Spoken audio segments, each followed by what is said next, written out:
বাংলাদেশ সেনাবাহিনী জাতিসংঘের মানবাধিকার কার্যালয়ের তথ্যানুসন্ধানী প্রতিবেদনের বিরুদ্ধে প্রতিক্রিয়া জানাইছে। এর মাধ্যমে তারা প্রতিবেদনে উঠে আসা সিদ্ধান্তকে অগ্রাহ্য এবং অবমাননা করার চেষ্টা করছে। তাদের প্রতিক্রিয়াপত্রটা বেশ ত্রুটিপূর্ণ এবং প্রতিবেদনে উত্থাপিত মূল বিষয়গুলোর যথাযথ জবাব দিতে তারা ব্যর্থ হয়েছে। আসেন ব্যাখ্যা করে দেখি কেন সেনাবাহিনীর প্রতিক্রিয়াটা অসম্পূর্ণ, অপ্রাসঙ্গিক এবং বিভ্রান্তিকর, যা জবাব হিসাবে একেবারেই যথেষ্ট না। জাতিসংঘের মানবাধিকার কার্যালয়ের তথ্যানুসন্ধানী প্রতিবেদন কোনো অনুমান ভিত্তিক বা রাজনৈতিক উদ্দেশ্য প্রণোদিত দলিল না, বরং এটা ব্যাপক প্রমাণের ভিত্তিতে প্রস্তুত করা হয়েছে। এই প্রতিবেদনের প্রত্যক্ষদর্শীদের সাক্ষ্য, ফরেনসিক বিশ্লেষণ, চিকিৎসা প্রতিবেদন, অস্ত্র বিশ্লেষণ এবং যাচাইকৃত ভিডিও ফুটেজ অন্তর্ভুক্ত হয়েছে। এতে 2024-এর জুলাই আগস্ট মাসে ছাত্র জনতার গণ অভ্যুত্থানের সময় সেনাবাহিনীর সদস্যদের দিয়ে সংগঠিত বিচার বহির্ভূত হত্যা এবং মানবাধিকার লঙ্ঘনের একাধিক প্রমাণিত ঘটনা তুলে ধরা হয়েছে। উদাহরণ হিসেবে বলা যায়, 1 নাম্বার, সেনাবাহিনীর বিচার বহির্ভূত হত্যা। সেনাবাহিনীর সদস্যরা অন্তত 3টা ঘটনায় বিক্ষোভকারীদের লক্ষ্য কইরা সামরিক রাইফেল থেকে প্রাণঘাতী গুলি ছুড়ছে, যার উদ্দেশ্য ছিল হত্যার মাধ্যমে দমন করা। এর ফলে অন্তত একটা বিচার বহির্ভূত হত্যাকাণ্ড সংঘটিত হয়েছে। এটা দেখেন, এটা খুব স্পষ্টভাবে লেখা আছে এখানে। 2 নাম্বার, মানবাধিকার লঙ্ঘনে সেনাবাহিনীর সহায়ক ভূমিকা।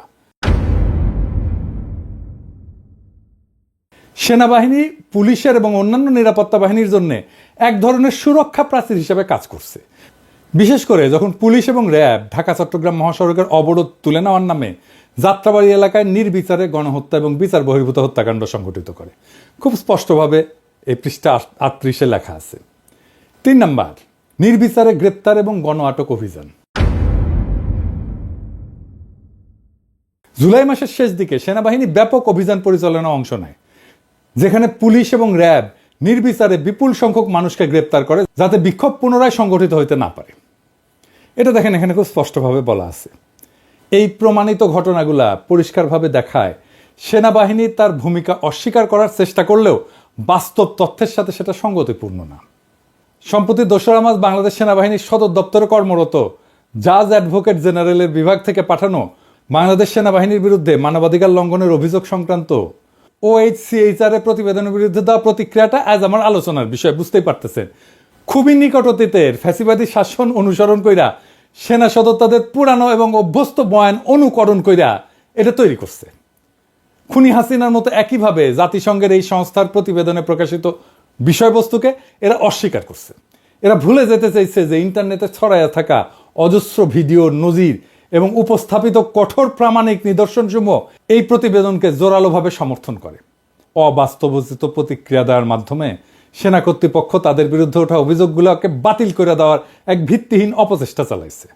এদের প্রতিক্রিয়াটা যে কতটা অন্তঃসার শূন্য সেটাই আজকে আমি দেশবাসীর সামনে তুলে ধরব। আর্মি জেনারেলরা তাদের প্রতিক্রিয়াপত্রে গণ অভ্যুত্থান দমন করতে 2024-এর জুলাই আগস্ট মাসে গৃহীত বাংলাদেশ সশস্ত্র বাহিনীর সামরিক পদক্ষেপগুলোকে বলছে সঠিক, উপযুক্ত বা যথাযথ, এবং এটাই প্রমাণ করার প্রাণপণ চেষ্টা করছে। এখনো যে সেনা নেতৃত্বে খুনি হাসিনার ভূতেরাই বসে আছে, এই ঘটনা সেটা শক্ত প্রমাণ বহন করে। আমি এটা একে একে এখন বিস্তারিত আলাপ করি। আসেন শুরু করি আল্লাহর নামে। 1 নাম্বার, সেনা সদর তাদের প্রতিক্রিয়াটা বাংলাদেশে অবস্থিত জাতিসংঘের আবাসিক সমন্বয়কের দপ্তরে সরাসরি পাঠাই দিছে। এটা প্রচলিত সরকারি যোগাযোগ প্রক্রিয়াকে পাশ কাটায় বা এড়ায় করা হয়েছে। নিয়ম অনুযায়ী এই ধরনের চিঠি সেনা সদর, এখান থেকে যাবে সশস্ত্র বাহিনী বিভাগে, তারপরে যাবে পররাষ্ট্র মন্ত্রণালয়ে। রীতি মেনে আলোচ্য প্রতিক্রিয়াপত্রটা যদি সকল পর্যায়ে অতিক্রম করে আগাইতো, তাহলে এর সত্যাসত্য যাচাই বাছাই করে তাদের দাবির বস্তুনিষ্ঠতা নির্ধারিত হয়ে যেত এবং এর সংশোধিত এবং পরিশোধিত রূপটা, চূড়ান্ত রূপটা তৈরি হওয়ার পরেই পররাষ্ট্র মন্ত্রণালয় জাতিসংঘের সংশ্লিষ্ট দপ্তরে পাঠাইতো। এটাই আসল রীতি। কিন্তু ওরা তো হারকুলিস নিজেরা মনে করে। হারকুলিস হয়ে এটার মিথ্যা ভাব দেখানো আজকের সামরিক নেতৃত্ব সরকারি নিয়ম নীতি এবং প্রক্রিয়ার তোয়াক্কা না কইরা সরাসরি জাতিসংঘের ঢাকাস্থ দপ্তরে তাদের প্রতিক্রিয়াপত্রটা পাঠায় দেওয়ার দুঃসাহস দেখাইছে।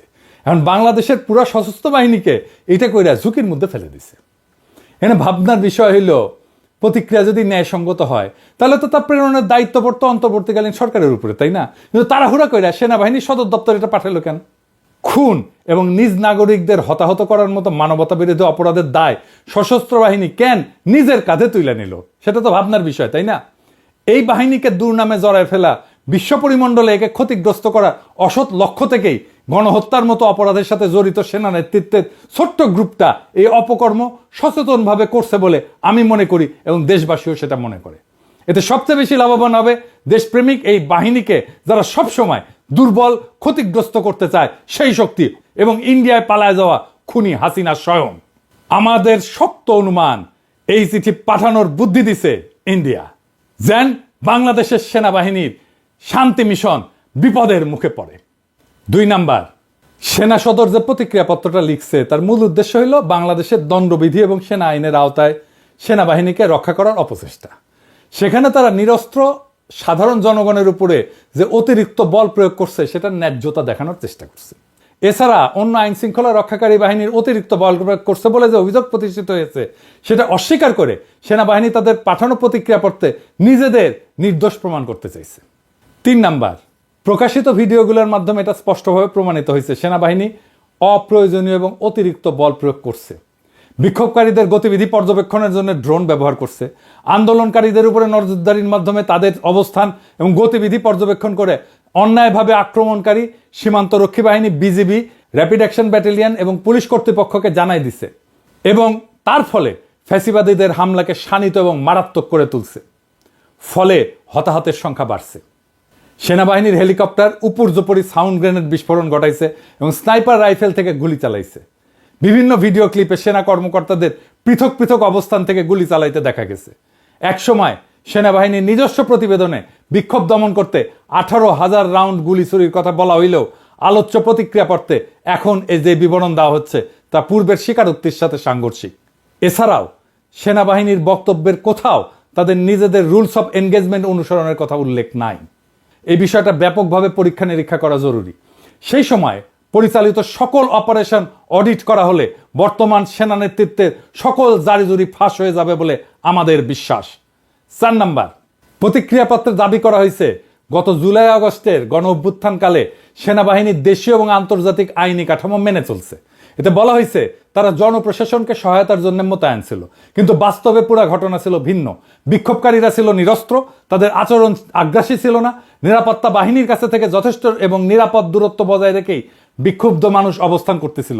সংখ্যায় শত শত, কখনো হাজারে হাজারে মানুষ জড়ো হয়ে স্লোগান দিচ্ছিল, বাধার মুখে ইট পাটকেল ছুটছিল, সাউন্ড গ্রেনেড, টিয়ার গ্যাস, লাঠিপেটার বিরুদ্ধে জনতা নানান প্রতিরোধ গড়ে তোলার চেষ্টা চালাচ্ছিল। আর যখনই গুলি করা হচ্ছিল তখনই তারা 2 হাত প্রশস্ত কইরা বুক চিতায়, শির উঁচায়, সম্মুখে আগায় মৃত্যুকে আলিঙ্গন করতেছিল। ফলে তখন নিরস্ত্র আন্দোলনকারীদের উপরে সংগঠিত সেনাবাহিনী, সীমান্তরক্ষী বাহিনী, পুলিশ, র্যাব এবং আওয়ামী লীগের সশস্ত্র গোষ্ঠীগুলোর সীমাহীন বল প্রয়োগ, মাত্রাতিরিক্ত জুলুম এবং ভয়ঙ্কর সহিংসতাকে ন্যায়সঙ্গত বলে এখন প্রতিক্রিয়াপত্র লেখা অমার্জনীয় অপরাধ। 5 নাম্বার, কোনো দেশীয় বা আন্তর্জাতিক আইনি কাঠামোই নিরস্ত্র জনগণের উপরে প্রাণঘাতী বল প্রয়োগের অনুমতি দেয় না।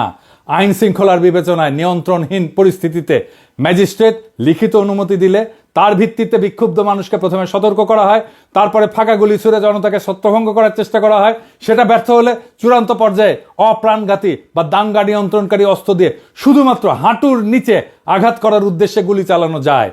কিন্তু গত জুলাই আগস্ট গণ অভ্যুত্থান চলাকালে বাংলাদেশ সেনাবাহিনী এর কোনো কিছু অনুসরণ বা মান্য করেনি। এখন 7 মাস পরে তখন সেনাবাহিনীর গৃহীত পদক্ষেপসমূহের বৈধতা প্রমাণ করতে হলে সেনা সদর দপ্তরের নিম্নলিখিত তথ্যগুলো সম্মুখে হাজির করা উচিত ছিল। 1 নাম্বার, কোথায় কোন স্থানসমূহ সেনাবাহিনী গুলি চালাইছে সেই যুদ্ধস্থল বা সংঘর্ষস্থলের তালিকা প্রকাশ করা। 2 নাম্বার, যে সকল ম্যাজিস্ট্রেট ওই সমস্ত স্থানে দায়িত্বে ছিলেন তাদের নামের তালিকা দেওয়া। 3 নাম্বার, সংশ্লিষ্ট ম্যাজিস্ট্রেটদের তখন স্বাক্ষরিত অনুমতি বা অনুমোদনের নথিপত্র প্রমাণ হিসাবে তুলে ধরা। এর কিছুই তারা করতে পারবে না এখন। এইবার আসেন পরের ইস্যু। বাংলাদেশ সেনাবাহিনী জাতিসংঘ শান্তি রক্ষা কার্যক্রমের UNDPKO এটার যে নির্দেশিকা সেটা গুরুতরভাবে লঙ্ঘন করে দেশবাসীর বিরুদ্ধে এই বিশ্ব সংস্থার লোগোযুক্ত সাজোয়া যান ব্যবহার করছে, যেটাকে আর্মার্ড পার্সোনাল ক্যারিয়ার বলা হয়। অনেক ক্ষেত্রে বিজেপি, পুলিশ, র্যাব এবং আওয়ামী লীগের সশস্ত্র গোষ্ঠীগুলো মোতায়েনকৃত সামরিক বাহিনীকে ঢাল হিসাবে ব্যবহার করছে। এই সুযোগ নিয়ে এই সকল বাহিনী প্রতিবাদী নিরীহ নাগরিকদের উপরে নির্বিঘ্নে নিপীড়ন চালাইছে। ভিডিও চিত্রে আরো দেখা গেছে, যখন নিরস্ত আন্দোলনকারীরা আক্রান্ত হচ্ছিল তখন সেনাবাহিনী কোথাও তাদের রক্ষার জন্য আগায় আসেনি, নীরব দর্শকের ভূমিকা পালন করছে। বিপরীতে আইন শৃঙ্খলা রক্ষায় নিয়োজিত বাহিনীগুলা কোথাও কোণঠাসা হয়ে পড়লে সেনাবাহিনী সেখানে জনতার উপরে আক্রমণ চালাইছে, অগণিত গুলি ছুটছে এবং এতে অজস্র মানুষ হতাহত হয়েছে। 7 নাম্বার পয়েন্ট, যখন সেনাবাহিনী ও আধা সামরিক বাহিনী যৌথ অভিযান পরিচালনা করে তখন কমান্ড এবং নিয়ন্ত্রণ কাঠামো স্পষ্টভাবে সংজ্ঞায়িত হওয়া প্রয়োজন। সাধারণত এই ধরনের অভিযানে সুপিরিয়র ফোর্স অর্থাৎ সেনাবাহিনী নেতৃত্ব দেয়। তবে 2024 সালের জুলাই আগস্ট মাসে সেনাবাহিনী অধীনস্থ বাহিনী হিসেবে কাজ করছিল নাকি তারা নিয়ন্ত্রণ গ্রহণ করছিল সেটা তাদের বক্তব্যে স্পষ্ট না।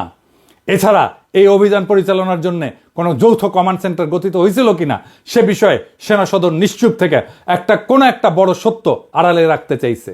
গত বছরের আন্দোলন বিক্ষুব্ধ সময় জুলাই মাসের 3য় সপ্তাহের পর থেকে দেশের বিভিন্ন এলাকায় অবস্থিত ক্যান্টনমেন্টগুলোকে কেন্দ্র করে সেই অঞ্চলের সকল আইন শৃঙ্খলা রক্ষাকারী বাহিনীর সমন্বয় সাধন এবং নেতৃত্ব প্রদানের দায়িত্ব অর্পিত হয়েছিল সংশ্লিষ্ট জিওসিদের উপরে। আমার বিনীত প্রশ্ন, এই বিষয়ে জেনারেল সাহেবেরা তাদের প্রতিক্রিয়াপত্রে এখন কেন কোনো কথা বলতেছেন না? 8 নাম্বার, সেনাবাহিনীর ভূমিকা বিশেষভাবে প্রশ্নবিদ্ধ হয়েছে। যখন সেনাবাহিনী, police, RAB, BGB, Awami League সমর্থিত সশস্ত্র গোষ্ঠীগুলোর একত্রে ঢাকা চট্টগ্রাম মহাসড়ক বিশেষ করে যাত্রাবাড়ি এলাকা সাফ করতে যৌথ অভিযান পরিচালনা করে, সেনাবাহিনীর নিরাপত্তা বেষ্টনী তৈরি করা সেখান থেকে দমনকারীদের সামরিক কৌশলগত সহায়তা প্রদান করছিল, যাতে পুলিশ, র্যাব সহ মাঠে নামা অন্যান্য নিপীড়নকারী শক্তিগুলো নিরাপদে আন্দোলনকারীদের উপরে সাঁড়াশি আক্রমণ চালাইতে পারে। সেদিন বিক্ষোভরত শিক্ষার্থী জনতার উপরে চালানো অভিযানে সেনাবাহিনী প্রাণঘাতী গুলি ছুড়ছে, সেখানে তারা বহু প্রতিবাদকারীকে হতাহত করে ছত্রভঙ্গ করছে। 9 নাম্বার, 2024 সালের 22 জুলাই সেনাপ্রধান যাত্রাবাড়ি পরিদর্শন করেন। সেখানে 17 থেকে 21 জুলাইয়ের মধ্যে ব্যাপক হত্যাকাণ্ড সংঘটিত হয়। জেনারেল ওয়াকারুজ্জামান সেখানে গিয়ে ঘোষণা করেন হাইওয়ে ক্লিয়ার্ড, যা স্পষ্টতই প্রমাণ করে এই অভিযান তার নেতৃত্বে পরিচালিত হয়েছে। অথচ তারাই দাবি করতেছে খুনি হাসিনা নাকি সেনাবাহিনীকে শুধুমাত্র জনপ্রশাসনকে সহায়তার জন্য মোতায়েন করছিল।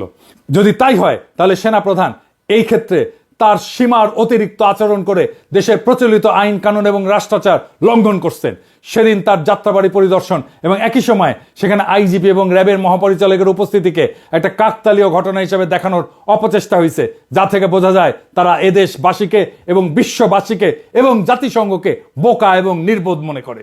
10 নাম্বার, সেনা সদর দপ্তরের প্রতিক্রিয়া 2(খ)(1) অনুচ্ছেদে প্রতিরক্ষা মন্ত্রণালয়ের নির্দেশনার কথা উল্লেখ করা হয়েছে। তবে এটা গুরুত্বপূর্ণ যে প্রতিরক্ষা মন্ত্রণালয় কোনো অভিযান সংক্রান্ত আদেশ বা অপারেশনাল অর্ডার জারি করে না। এই দায়িত্ব সশস্ত্র বাহিনী বিভাগের উপরে ন্যস্ত। তথ্য বিশ্লেষণ করে মনে হচ্ছে সশস্ত্র বাহিনীর প্রিন্সিপাল স্টাফ অফিসারকে, পিএসও, এএফডিকে হয়তো পাশ কাটায় দেওয়া হয়েছে। হয়তো সেই সময় এএফডির কোনো ভূমিকাই ছিল না, কার্যত নিষ্ক্রিয় করে রাখা হয়েছিল এএফডিকে। 11 নাম্বার, জনপরিসরে প্রদর্শিত বিভিন্ন ভিডিওতে সেনাবাহিনীর নির্দিষ্ট কিছু কর্মকর্তা এবং সদস্যদের দ্বারা পরিকল্পিত টার্গেট কিলিং এর নির্মম দৃশ্য দেখা গেছে। এছাড়া 2টা ব্রিগেডের কমান্ডারকে গণমাধ্যমের সামনে খুবই উস্কানিমূলক বক্তব্য দিতে দেখা গেছে। যদিও সেনাপ্রধান এই সকল দায়ী ব্যক্তিদের বিচারের আওতায় আনার প্রতিশ্রুতি দিয়েছিলেন, কিন্তু এখন পর্যন্ত অভিযুক্তদের বিরুদ্ধে কোনো আনুষ্ঠানিক তদন্ত, আদালত, কোর্ট অফ ইনকোয়ারি গঠনের খবর পাওয়া যায়নি। তারা এখনো সামরিক বাহিনীতে কাজ করতেছে। বিভিন্ন স্থাপনায় আমরা যখন গিয়েছি, ওখানে যারা ছিলেন তারাও এক বাক্যে বলেছেন যে এখানে স্যার কোনো শিক্ষার্থীরা ছিল, সমস্ত যা করেছে এটা একটা দুর্বৃত্তায়নের যারা সাথে জড়িত, দেশকে যারা নিশ্চিহ্ন করতে চায় তারাই করতে চেয়েছে। সেই পরিপ্রেক্ষিতে আমরা দেশের সম্পদ রক্ষার্থে আমরা নিয়োজিত হয়েছি এবং আমাদের সম্মানীয় সেনাবাহিনীর প্রধানের নির্দেশে আমরা এই দুর্বৃত্তকে সমূলে নির্মূল করার জন্য যা করা প্রয়োজন আমরা সেটা করছি। আপনারা দেখছেন যে দেশের এখন জনমনে একটা স্বস্তি, অলরেডি 72 আওয়ার্স আমরা পার করেছি এবং জনমনে স্বস্তি এসছে। স্পষ্ট ভাষায় আমরা বলতে চাই যে বাংলাদেশ সেনাবাহিনী অত্যন্ত সুশৃঙ্খল একটি প্রশিক্ষিত পেশাদার বাহিনী। আমরা আমাদের কার্যপরিধি সম্বন্ধে আমরা জানি এবং যে উদ্দেশ্যে আমরা এসেছি যে দুর্বৃত্ততাকে নির্মূল করা এবং জনমনে স্বস্তি ফিরে নিয়ে আসা, সেটা আমরা ইনশাল্লাহ পুঙ্খানুপুঙ্খভাবে করব এবং জনমনে দ্রুতই স্বস্তি ফিরে আসবে বলে আশা করি। 12 নাম্বার, যখন বিজিবি, র্যাব, পুলিশ এবং আওয়ামী লীগ সমর্থিত সশস্ত্র গোষ্ঠীগুলা নিরস্ত্র আন্দোলনকারীদের উপরে নির্বিচারে গুলি করে হত্যা করতেছিল, তখন সেখানে উপস্থিত সেনাবাহিনী খুন এবং জখমকারীদের কর্মকাণ্ডে কোনো একটা ক্ষেত্র বাধা দেয়নি। উপরন্তু দেখা গেছে সেখানে সেনাবাহিনীর উপস্থিতি এই সমস্ত খুনে বাহিনীকে হত্যাযজ্ঞ চালাইতে বেপরোয়া উৎসাহিত করে তুলছে। মোতায়েনকৃত সেনাবাহিনী মাঠে দায়িত্ব পালনরত বাহিনীগুলোর জন্য ঢাল হিসেবে কাজ করছে। তারা নিরস্ত্র মানুষের উপর সংগঠিত হত্যাকাণ্ড নিয়ন্ত্রণের জন্য কার্যত কোনো পদক্ষেপ নেয়নি। 13 নাম্বার, বাংলাদেশ সেনাবাহিনীর ভাবমূর্তি বিনষ্ট করার চূড়ান্ত ধাক্কা আসে 2024 সালের 5ই আগস্টের পর, যখন সেনাবাহিনী আনুমানিক 626 জন অভিযুক্ত হত্যাকারী এবং অপরাধীকে নিরাপদ আশ্রয় এবং পালিয়ে যাওয়ার সুযোগ দেয়। এই অভিযুক্তদের মধ্যে ছিল রাজনৈতিক নেতা, বিনা ভোটে নির্বাচনের এমপি, মন্ত্রী হওয়া কিছু দাগি লোক এবং র্যাব এবং পুলিশের উচ্চপদস্থ কিছু চিহ্নিত কর্মকর্তা। এদের অনেকেই জুলাই আগস্টে দেশব্যাপী সংগঠিত হত্যাকাণ্ডের সঙ্গে জড়িত ছিল। উচিত ছিল আলোচ্য অপরাধীদের আইন, আদালত এবং বিচারের হাতে তুলে দেওয়া, যাতে দেশে ন্যায় বিচারের নতুন ধারার সূচনা হতে পারে, কিন্তু কিছুতেই সেটা নিশ্চিত করা সম্ভব হয়নি এই সেনাপ্রধানের জন্য।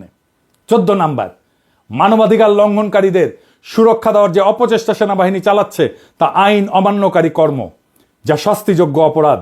জাতিসংঘের প্রতিবেদনে উপস্থাপিত প্রমাণসমূহ মোকাবেলা করার লক্ষ্যে সেনাবাহিনী কোনো ধরনের স্বতন্ত্র তদন্ত সম্পন্ন বা পাল্টা প্রমাণ উপস্থাপন না করেই আলোচ্য রিপোর্ট সরাসরি অস্বীকার করে ফেলছে। জাতিসংঘের তথ্যানুসন্ধানী প্রতিবেদনটা ব্যাপক সাক্ষাৎকার, ফরেনসিক বিশ্লেষণ, ভিডিও প্রমাণ এবং বিশদ নথিপত্রের উপর ভিত্তি করে তৈরি করা হয়েছে। এর বিপরীতে সেনাবাহিনী তাদের সদস্যদের বিরুদ্ধে উত্থাপিত অভিযোগগুলির বিষয়ে কোনো স্বচ্ছ স্বাধীন তদন্ত পরিচালনা করেনি। এ ধরনের তদন্ত ছাড়া সেনাবাহিনীর পক্ষ থেকে জাতিসংঘের প্রতিবেদনের ফলাফল প্রত্যাখ্যান করা ভুল, উদ্দেশ্য প্রণোদিত এবং দায়িত্বজ্ঞানহীনতা। না হলে তিনি বা তারা এমন কাজ করতেন না। এই প্রতিবেদনকে অন্ধভাবে নাকচ করার মাধ্যমে ন্যায় বিচার এবং জবাবদিহিতা নিশ্চিত করার পরিবর্তে সেনাবাহিনী ভয়াবহ মানবাধিকার লঙ্ঘনকারী ব্যক্তিদেরকে রক্ষা করেছে। এটি মানবাধিকার এবং আইনের শাসনের প্রতি সেনাবাহিনীর প্রতিশ্রুতি সম্পর্কে গুরুতর প্রশ্ন তোলে। 15 নাম্বার, মানবাধিকার লঙ্ঘনকারীদের জবাবদিহির আওতায় আনতে সেনাবাহিনীকেই সহায়তা করতে হবে। আগায় না আসলে এদের কোনো উপায় থাকবে না। জাতিসংঘের প্রতিবেদনের ফলাফল প্রত্যাখ্যান করার পরিবর্তে সেনাবাহিনীর উচিত দায়িত্বশীল ভূমিকা পালন করা, অর্থাৎ স্বীকার করা যে মানবাধিকার লঙ্ঘন সংগঠিত হয়েছে এবং ন্যায় বিচার এবং জবাবদিহিতা নিশ্চিত করার জন্য তারা এখন কাজ করবে। তাদের প্রতি জনগণের আস্থা পুনরুদ্ধারের একমাত্র উপায় হলো সেনাবাহিনীর মধ্যে যারা এই ধরনের অপরাধের সঙ্গে জড়িত ছিল তাদের চিহ্নিত করে যথাযথ আইনি ব্যবস্থা গ্রহণ করা। সেনাবাহিনীকে অবশ্যই তদন্তকারীদের সঙ্গে সহযোগিতা করতে হবে, সামরিক নথিপত্রের উপরে প্রবেশাধিকার দিতে হবে এবং দোষীদের বিচারের আওতায় আনতে সহায়তা করতে হবে। এর মধ্যে কোনো যদি কিন্তু নাই। মানবাধিকার লঙ্ঘনকারীদের রক্ষা করার চেষ্টা করে সেনাবাহিনী নিজেই তার প্রতিষ্ঠানকে ক্ষতিগ্রস্ত করছে। এতে তাদের ভাবমূর্তি পুনরুদ্ধার হওয়ার পরিবর্তে মানবাধিকার লঙ্ঘনের অভিযোগ নিয়ে জনসাধারণের মনে সন্দেহ আরো গভীর হচ্ছে, এমনকি জাতিসংঘের মিশনে অংশ নেওয়া অনিশ্চিত হয়ে যাচ্ছে। বাংলাদেশের সেনাবাহিনীর নেতৃত্বকে বুঝতে হবে, তাদের ভাবমূর্তি পুনরুদ্ধার করতে হলে এর সদস্যদের বিরুদ্ধে উত্থাপিত অভিযোগ এবং মানবাধিকার লঙ্ঘনের ঘটনাগুলোকে সঠিক তদন্ত আবশ্যক। এর জন্য অপরাধীদের চিহ্নিত করাই আজ প্রথম কাজ। অভিযুক্ত অপরাধী এবং হত্যাকারীদের বিচার ব্যবস্থার হাতে তুলে দেওয়া, OHCHR এর তদন্তকারীদের সঙ্গে পূর্ণ সহযোগিতা করা, প্রাসঙ্গিক নথিপত্র এবং অন্যান্য প্রমাণ সরবরাহ করা, তাদের বাহিনীর সদস্যদের দ্বারা সংগঠিত অন্যায় প্রমাণিত হলে তা স্বীকার করার মাধ্যমেই শুধু বাংলাদেশ সেনাবাহিনী তার হারানো গৌরব, বিশ্বাস এবং মর্যাদা পুনরুদ্ধার করতে পারবে। দুর্বিনীত আচরণ না করে জনগণের অনুগত হন। জনগণ আপনাদের রক্ষা করবে। আপনারা জনগণের দ্বারা নিযুক্ত, জনগণের অধীনস্থ বাহিনী। আন্তর্জাতিক সম্প্রদায়, জাতিসংঘ বাংলাদেশের জনগণের পক্ষে। কয়েকজন দুর্বৃত্ত জেনারেলের জন্য পুরো বাহিনীকে বিপদে ফেলবেন না। জেনারেল সাহেবেরা, আপনাদের বুদ্ধি বেশি হতে পারে কিন্তু আক্কেল কম। ভলকার তুর্ক সাহেবের কথাকে কাউন্টার দিতে গেলেন কোন আক্কেলে? কখনো কখনো চুপ থাকতে হয়। আপনারা যে কাউন্টার দিচ্ছেন তার অর্থ হলো ভলকার তুর্ক সাহেব মিথ্যা বলছে। ওয়াকার সাহেব, আপনারা কত সত্য বলেন ওইটা সারা দুনিয়ার মানুষ জানে। উঠতে বসতে হাসিনার মতো মিছা কথা বলেন। একটা এপিসোড লিখছিলাম ওয়াকারের যত মিছা কথা, 11টা মিছা কথা আইডেন্টিফাই করছিলাম, পরে আর দেই নাই। নেহাত মায় কইরা, হাটের রুগী তো এত চাপ দেওয়া ঠিক হবে না। আঙ্গুল তুলে সাবধান করছিলেন না? আমরা জনগণের পক্ষ থেকে আঙ্গুল তুলে সাবধান করতেছি। জাতিসংঘের মিশনে যাওয়া আপনি আর আপনার দুর্বৃত্ত জেনারেলদের গোয়ার্তমির জন্য যদি বন্ধ হইয়া যায় আপনার কি অবস্থা হবে চিন্তা করে দেখেন। আমরা বিপ্লব করে আসছি, আঙ্গুল তোলারে আমরা ডরাই না। আমরা 18 কোটি জনতা সিক্কুর দিলে উদ্ধত আঙ্গুল কানে দিতে হবে, নয়তো কানপুট্টি ফেটে যাবে। কি কয়ে সিক্কর দিমু শুনে রাখেন। ইনকিলাব জিন্দাবাদ।